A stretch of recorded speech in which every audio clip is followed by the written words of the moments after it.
இந்த வீடியோவை நீங்க பாக்குறதுக்கு கண்டிப்பா ஒரு காரணம் இருக்குங்க. யாராவது ஒருத்தர் இல்ல உங்களுக்கு தெரிஞ்சவங்களுக்கே குழந்தை பேர் வந்து தள்ளி போயிருக்கோம். அவங்களுக்கு கண்டிப்பா இந்த வீடியோவை ஷேர் பண்ணுங்க.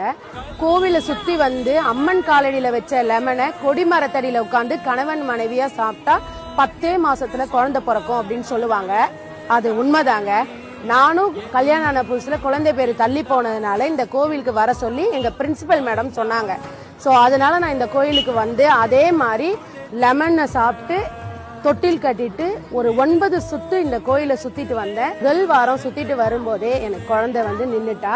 கரெக்டா 10வது மாசத்துல இங்க தொட்டில் கட்டின மாதிரியே நான் எங்க வீட்டுல தொட்டில் கட்டிட்டேன். அதுதான் இந்த கோயிலோட ஐதீகம். இந்த கோயில்ல வேண்டிக்கிட்டு குழந்தை நின்னுச்சுன்னா இந்த கோவில்லயே வளகாப்பு 5ஆம் மாசம் செய்வாங்க. 8 வருஷம் கழிச்சு இதே அம்மா கிட்ட வந்து நானு குழந்தைக்காக கேட்டப்போ வேண்டி அதே மாதிரி பிறந்த பாப்பா தான் இவங்களும். என்னோட சொந்த